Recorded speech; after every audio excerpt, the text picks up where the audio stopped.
Hey there everyone, so I'm back with a very special and a unique board which is so rare for the price it offers, is quite unheard of, and also being a pre-built. I might over-exaggerate a bit with the statement, but you can judge it based on the rest of the video. So let's hop into our today's review without wasting any more time. Introducing to you Ajazz AKS068 PRO Alice.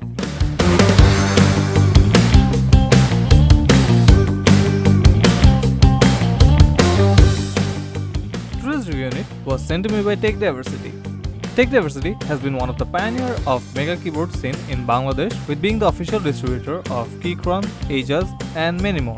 Today's Ajazz AKS608 can also be bought from them for only 6,000 taka, so why wait? And now onto the video. Those who have looked into the first impression video of this keyboard should have seen what's inside the box, but again I'll be quickly going over on what's inside. The unboxing of the box felt quite premium for the price, I must say. In the box we get a Type-C to A cable, a plastic keycap puller and a metal switch puller, which is in my opinion a bit inconvenient, and it's recommended to get an aftermarket keycap and the switch puller combo for your comfort. Then we get the switches in a separate box and also the keycaps in another box, which we are gonna be discussing about later on.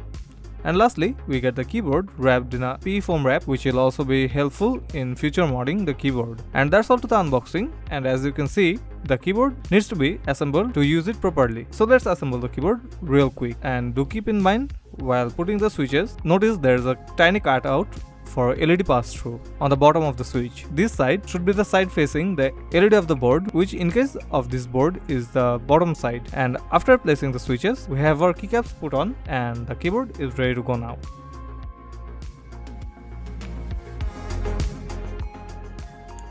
Now let's talk about the build quality of the keyboard. The keyboard comes in a full ABS plastic build with a unique layout, which is often recognized as the Alice layout. But this isn't exactly an Alice layout, rather it's similar to another layout which is known as Saji layout, which has a slightly lesser curve than the typical Alice layout. But the layout gives equal comfort on the hand like an Alice board, and for this is why this type of keyboard is termed as ergonomic board. And if you are someone who type a lot, this is a pretty much recommended layout. And coming to the build, the keyboard has slight flex to it on the body, and since it's a gasket board with flex cut on the plate, there is also flex on the internal side of the board, which is good for softer typing experience. And going on the back side of the board, there is nothing fancy on there, and if you knock on the board on the back side, we can hear there is very low hollowness in it, which is great for acoustics. And on the both side, there are two stages of feeds, and below the right side feed we find our 2.4 GHz dongle, which provides a seamless connection to the keyboard. And speaking of connectivity, this keyboard comes in tri-mode, where you can toggle between Bluetooth, wired and 2.4 GHz mode easily on the top switches, and you can also swap between Mac and Windows mode easily. And as you have noticed by now, there is also a knob included in the keyboard, which is primarily used for volume control, and the knob is made out of aluminium and feels quite premium for the price. And since it's a universal knob stem, we can swap the knob easily with a different one according to your liking. Then about the keycaps. The keycaps of this keyboard is made out of PVD plastic, which is double shot and feels quite decent for the price. This is an OEM profile keycap which has a bit lower height than the cherry profile keycaps, even though it looks quite similar. And the thickness of these keycaps are around 1.5 mm, which is pretty common for a double shot keycap. And considering the height, the keycaps won't necessarily give a thwacky sound in most switches, but will have definitely a slight deeper sound profile. Now the switches. The switches it comes with are the Ajazz C-Salt switch, which is a medium heavy linear switch with around 45 grams of actuation force and around 3.5 mm of travel distance, which is decent for typing, but is also great for gaming, considering the low actuation force. The switch comes in a polycarbonate top and bottom housing, a palm stem and a gold-plated 14 mm spring. The PC housing and the palm stem gives it a sound profile between mid clack and pop, which you're gonna hear in the last part of the video. Overall, it's a pretty good switch in my opinion.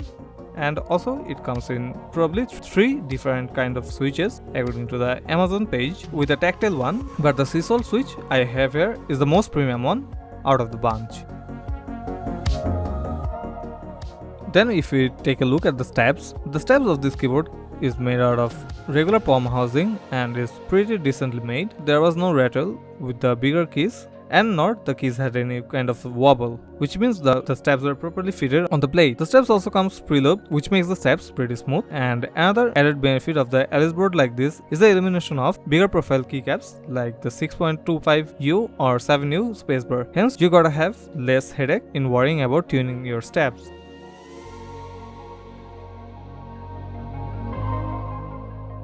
The RGB of this keyboard is the usual Parquet RGB with several modes as well as customization options while having a south-facing LED. And being a south LED, there was no interference with the J profile keycaps and the RGB diffusion was quite beautiful. And the RGB customization of this keyboard is a really unique one along with the side rails. And let me discuss about it thoroughly. You can change the RGB mode using the FN+/ key, and then you can change the color using the left and right arrow keys. But here's a twist. Each arrow key presses changes the saturation of the color but not the entire color, which helps to easily control over the settings of the color profile with around 30 color profiles. You can also adjust the brightness using up and down key, and using the N and M keys and also comma and dot keys you can have control over the side RGB rail, and also using the delete key. And this RGB of this board really pleased me with its variable customization option right on the board, and you can also do the RGB customization using the software. And speaking of software, this keyboard has two software options. You can firstly use the VIA software, which is a very good addition to the keyboard, being a QMK compatible board. This gives the keyboard a greater customizability option, which you can see here. To add the keyboard in VIA, download the JSON file such as from the EPUB Maker site and load it in VIA as shown here, and you can easily customize the board as per your need. The keyboard also has its own software in the Ajazz website, where you can search for AKS608 and you'll have its software, and also a link to that is gonna be added in the description box. And using the dedicated Ajazz software, you can also have greater customizability of the RGB in the software. But in VIA, we can make the each individual key of this keyboard act how we want, and gives the greater customizability option to the keyboard, which is much more preferable. Coming to tearing down the board. Opening the board was not an easy task. Even though it was a clip style housing, the top and bottom case was tightly shut and was hard to open.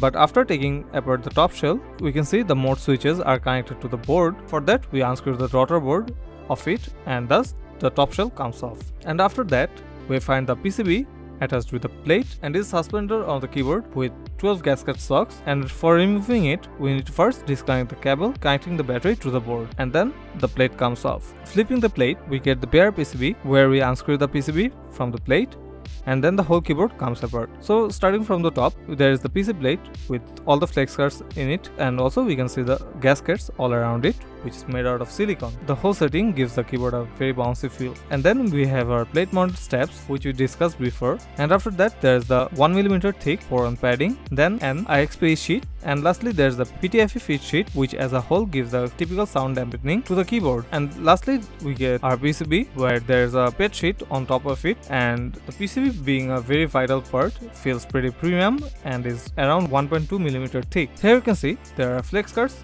to the PCB, which I am not quite a fan of, as it ruins the sound of the board, but it is what it is since the Chinese keyboard manufacturers are more opting for it. This is the 5-pin hot swap PCB with QMS socket, which we can see here, and is a quite reliable one. The 5-pin PCB means you can use pretty much all kind of switches on it, and gives you quite wide access to different kind of switches. And then there's the bottom case, where we see a single layer of 1.2mm thick EVA foam padding, and lastly a thick silicone padding, which gives the keyboard some weight as well as sound dampening. And in the end, we see the 3000 mAh battery attached with the keyboard. Opening the keyboard fully, I really feel like it just indirectly hints the user to play with the board and mod it while having fun. So, what will be my verdict on this keyboard? This keyboard might have been the most unique keyboard I have come across in such low budget, and also coming in a kit format and making the user build a keyboard from ground up really gives the user a perspective to the enthusiast side and helps to understand the board a bit more clearly. Also, the Alice layout makes the hand stay in a very comfortable position in my opinion, and helps in typing in longer sessions with a little bit of practice. Overall, this keyboard has a decent learning curve, and once you master it, spoiler alert, you might get pulled into the deeper rabbit hole of the custom keyboard hobby. And speaking of it, you might also want to swap the switches into different ones to test out the sound profiles. and play with it. And for my personal experience, I didn't come across any kind of hiccups in my usage for the past 1 month, and the keyboard performed flawlessly, and I'm really happy with the performance of the board. And in my opinion, I would definitely encourage people to take a leap in exploring such amazing board for only under $60. I hope the video was helpful to you guys, and please do give a like and subscribe if you like the video. Thank you.